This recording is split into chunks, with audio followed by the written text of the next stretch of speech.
Hello প্রিয় বন্ধুরা, আমাদের নতুন চ্যানেলের একদম নতুন আয়োজন। আজকে নিয়ে যাচ্ছি আপনাদের এক বিশেষ ভ্রমণে।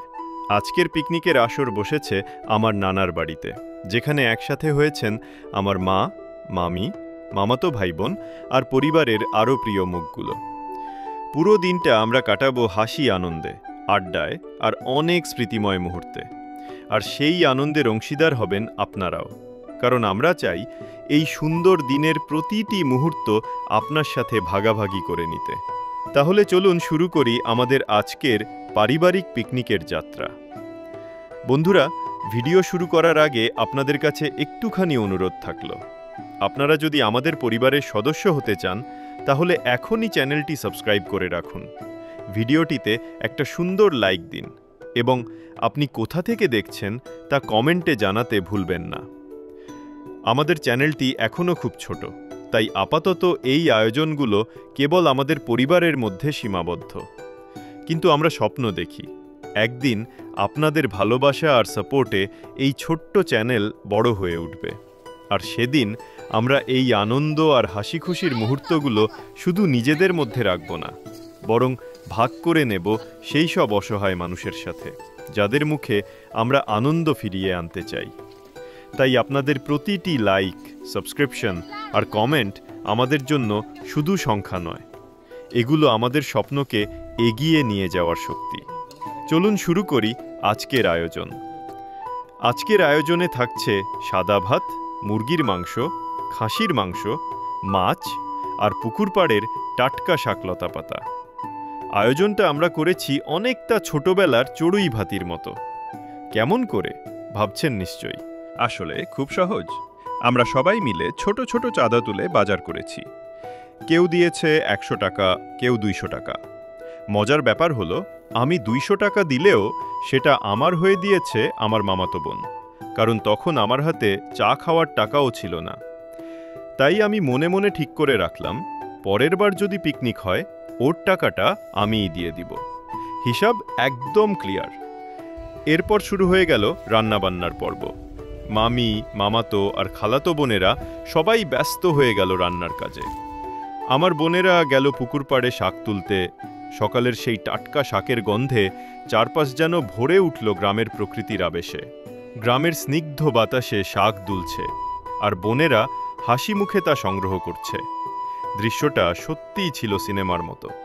পুকুর পাড় থেকে শাক এনে কেউ ধুচ্ছে, কেউ কেটে সাজাচ্ছে, অন্যদিকে কেউ হাঁড়ি পাতিল ধুচ্ছে, কেউ মশলা বাটছে। এদিকে ছোটরা একদম ব্যস্ত খেলাধুলায়। কেউ লুকোচুরি খেলছে, কেউ পুকুরে ডুব সাঁতার দিচ্ছে, কেউ আবার দোলনায় ঝুলতে ব্যস্ত। এক একজন এক এক কাজের দায়িত্ব নিয়েছে। কেউ মাটির চুলা নিচ্ছে এক জায়গা থেকে অন্য জায়গায়, কেউ আগুন ধরাচ্ছে, কেউ আবার পুকুরের স্বচ্ছ পানিতে চাল ধুচ্ছে। মাংস কাটা, মাংস ধোয়া, শাক ধোয়া, কড়াই গরম করা, সবাই যেন একসাথে একটা টিম ওয়ার্ক করছে। চারপাশে হাঁসফাঁস করা ব্যস্ততা, কিন্তু তার মাঝেও এক ধরনের আনন্দ লুকিয়ে আছে। এটা আর 5টা রান্না না, এটা আসলে আমাদের সবার মিলেমিশে করা এক উৎসব। অবশেষে রান্না শেষ হলো।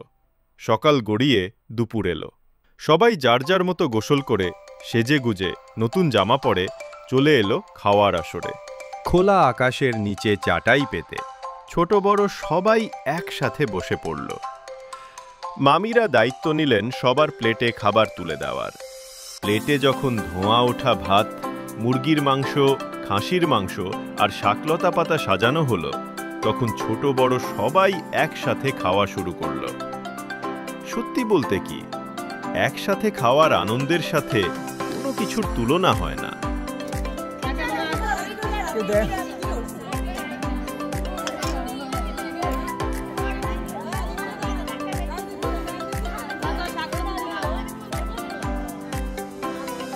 পরিবার মানেই শুধু রক্তের সম্পর্ক নয়, পরিবার মানে একসাথে হাসি, একসাথে ভাগ করে নেওয়া আনন্দ, একসাথে বসে খাওয়ার তৃপ্তি।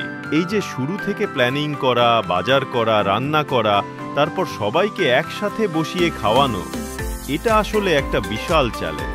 কিন্তু যখন সেটা সফল হয়, তখন যে সুখ পাওয়া যায় তা কোনো কিছুর সাথেই মেলে না। অবশেষে শেষ হলো আজকের আয়োজন। খাবার শেষে মামিরা নিজেদের গল্পে ব্যস্ত হয়ে গেলেন, বোনেরা আলাদা গল্পে, আর ছোটরা নতুন দুষ্টুমির প্ল্যান নিয়ে মেতে উঠল। এমন মুহূর্তগুলো আসলে জীবনের আসল রত্ন। এগুলো অর্থ দিয়ে মাপা যায় না, বরং মনে আজীবন রয়ে যায়। আমরা হয়তো অনেক কিছু ভুলে যাব, কিন্তু এই হাসি, এই একসাথে বসে খাওয়ার স্মৃতি, এই মিলেমিশে থাকা, এসবই একদিন আমাদের বুকের ভেতর ভরে থাকবে। কারণ আসলেই পিকনিক শেষ হলেও স্মৃতির আয়োজনে আসলে কোনো দিন শেষ নেই। তো বন্ধুরা, আমাদের আয়োজন শেষ হলেও আমাদের স্মৃতি কিন্তু এখানেই শেষ নয়। আজকের এই মিলন মেলা, হাসি, আনন্দ আর একসাথে কাটানো মুহূর্তগুলো আমাদের জীবনের অমূল্য সম্পদ হয়ে থাকবে। হয়তো খাবার শেষ হবে, দিন শেষ হবে, কিন্তু এই সুন্দর স্মৃতিগুলো আমাদের মনে থেকে যাবে আজীবন। যদি আমাদের এই আয়োজন আপনাদের মন ছুঁয়ে যায়, তাহলে আপনিও হয়ে উঠতে পারেন আমাদের পরিবারের একজন সদস্য। চ্যানেলটি সাবস্ক্রাইব করুন, পাশে থাকুন, আর আমাদের এই আনন্দযাত্রায় প্রতিবার নতুনভাবে যুক্ত হন। আপনার একটা সাবস্ক্রাইব, একটা কমেন্ট আর একটা শেয়ার আমাদের জন্য অনেক বড় অনুপ্রেরণা। তাহলে চলুন, আবার দেখা হবে নতুন আয়োজনের নতুন স্মৃতিতে।